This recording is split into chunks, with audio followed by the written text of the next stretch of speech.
Hi guys, Scott here from Outlaw Garage. Today's a bit of a throwback day. It is hot hatch day.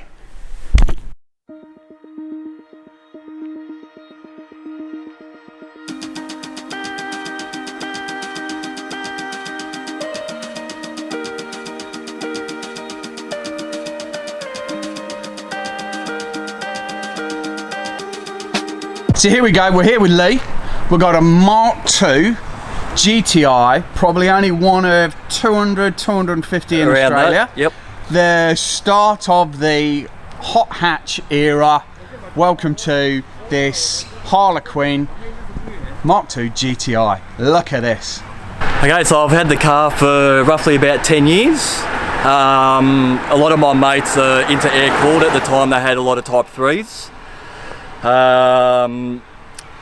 Unfortunately, I didn't want a air-cooled as a daily driver. So next best thing, I was looking for a Mark 1.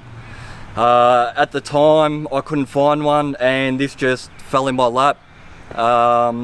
Looking at Mark 2s, it was really cheap. It was a little bit rough. Needed a little bit of work done to the engines and just the usual stuff to get it roadworthy. Yeah, okay. Nothing serious with the engine? No, just service items. Yeah, okay. Yeah, it wasn't too bad. Body wise, it was a little bit rough, some dings and scratches here and there. And I think we'll see it was originally silver when you got it. Yep. So we'll open the hood in a minute. All the Mark II GTIs that came into Australia were from 1990. They had the big bumper bars on them, quad headlights, and they were all silver. So a little bit bland and boring. All four door, yep. All 5 door. Some people hate 4 door, 5 door. Yeah. All right. Wow, look at that. So, paint wise, ratty when you got it. Yep. Would you say ratty, or would you say just scuffed and? Yeah, just scuffed. Yeah. A bit of clear peeling off. Someone had keyed from one end of the car to the other. A few dings here and there, so.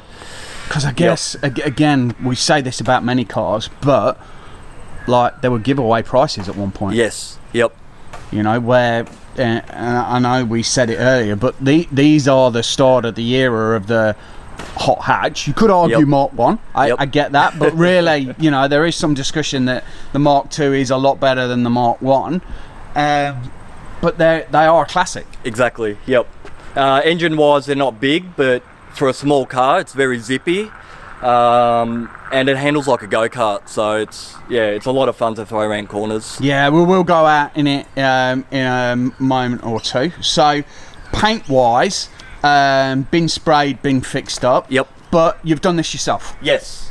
So there was a Volkswagen car show a couple of years ago. I wanted to try something a little bit different, a little bit out there.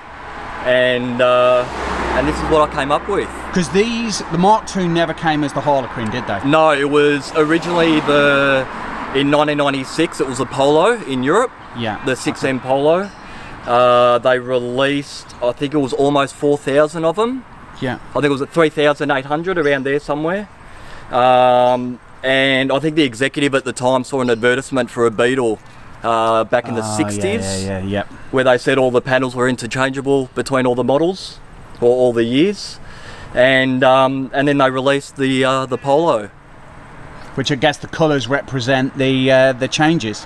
Yep, and there is a method to the madness. So Volkswagen released 4 different colours, and the base colour goes off the roof and the rear panels.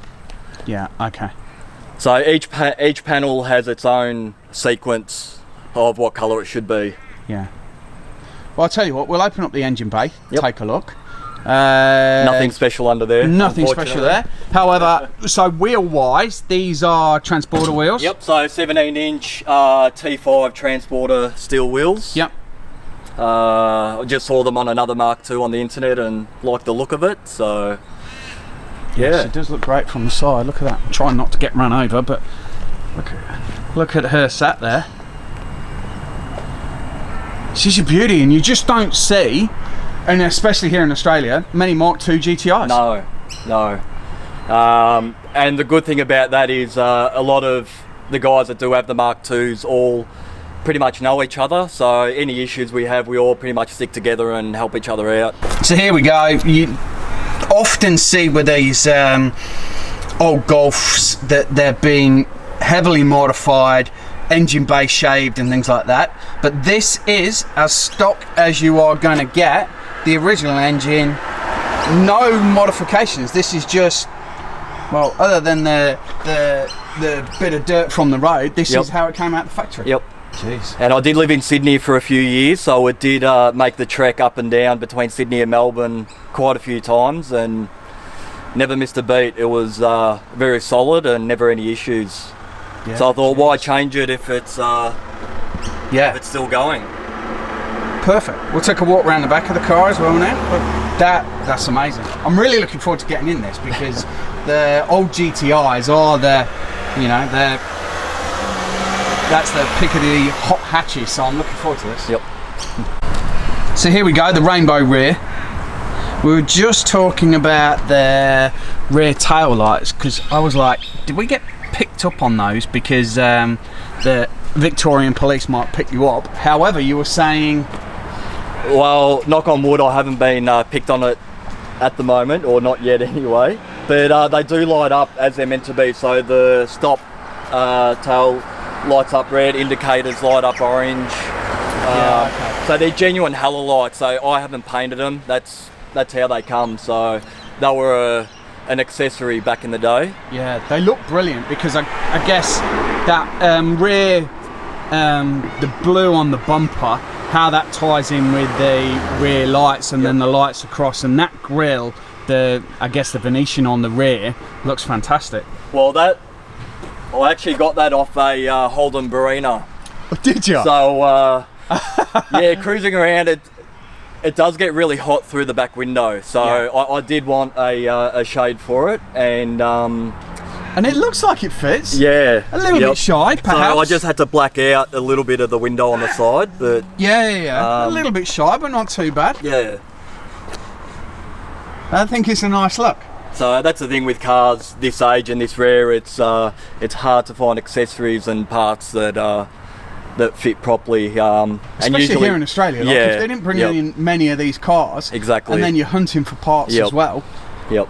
And parts like this, even in Europe, a louver like this, you're paying over €200 to €300 for it. Yeah, and then ship it out here. Hope it doesn't get cracked on the way. Exactly. Yeah. Yep. And then what people may have spotted is that we do have a sunroof on top of the car. So what is that about? I saw it on a few Mark IIs in Europe once again, and I loved the look of it. I really wanted a sunroof, so I thought, well, if I'm going to do it, I might as well go big.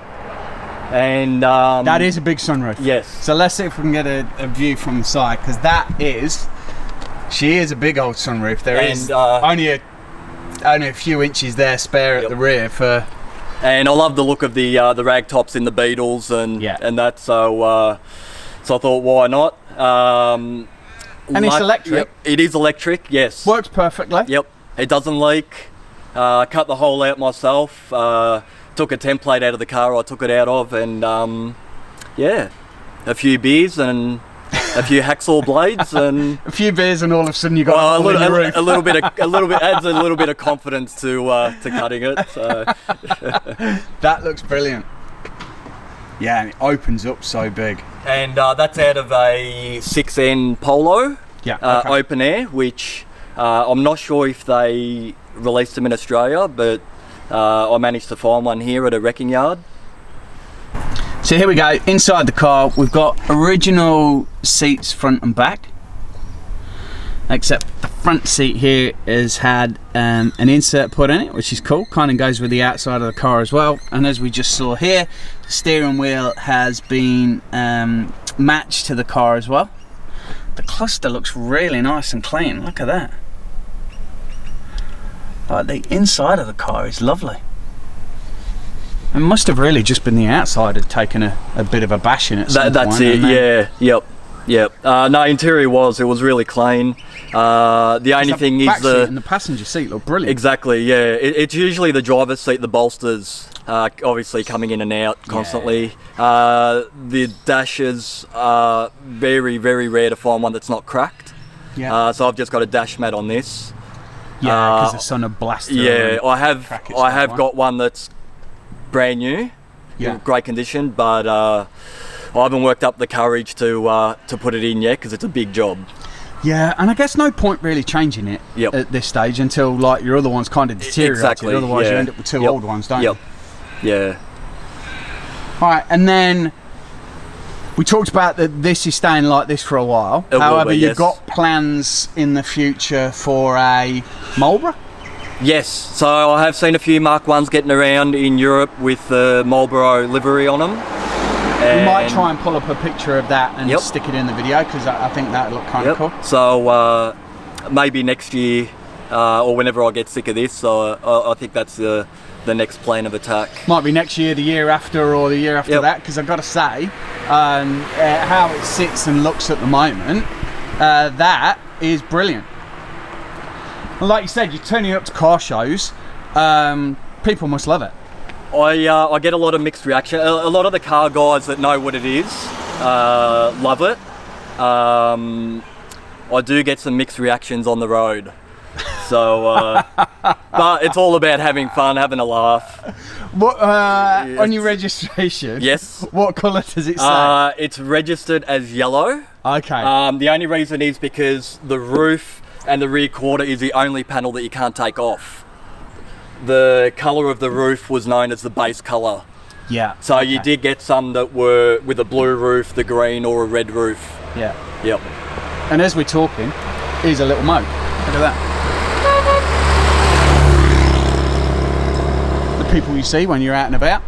Yeah, because as I was driving here, I was thinking, compared to our 356, which is parked up the road, I've got one bare metal, no paint on it at all. Yep. And then this one we've turned up and we've used every colour of the palette. It's very, very easy to find in car parks. Yep. Yeah, I can't lose this car anytime soon. So. All right, so we'll stick the GoPro in the car. We are on a busy road today, but we'll go for a little bit of a spin and see what she's like. All right, let's do it. Excellent. It's a warm day, isn't it? It is. Unfortunately, I don't have aircon in this.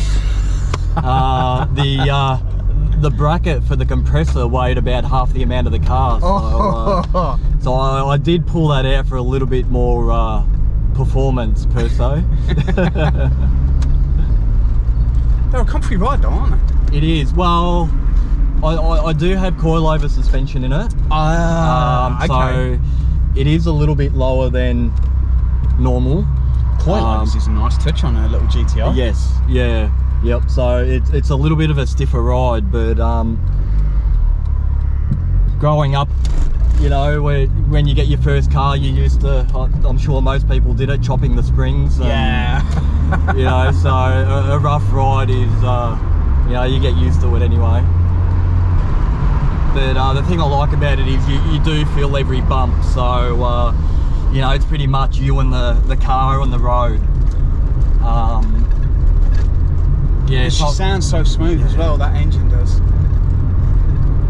You know, you don't have any warning lights or anything like that flashing at you. You know, which the newer Golfs are notorious for the check engine lights. Like compared to the Mark 1, they're yeah, definitely slightly larger. Yeah, they're a fair size bigger than the Mark 1. Yep. Yeah, luckily the kids don't go in it too often, so no feet everywhere. No feet, no food, no fingerprints. Is there anything different on the exhaust or stock? I've got a feeling it is aftermarket. Yeah. Okay. I didn't do it. I bought the car like that, but yeah, I have a feeling it is aftermarket. Because it does sound like it's got a nice little... Yeah, yep. It does have power steering. Yeah. Which I think a few mates have taken it out and they said it can get a little bit difficult with the parking, but yeah, but it's fine. Why'd they take it out? Just wait? I believe, yeah, yep.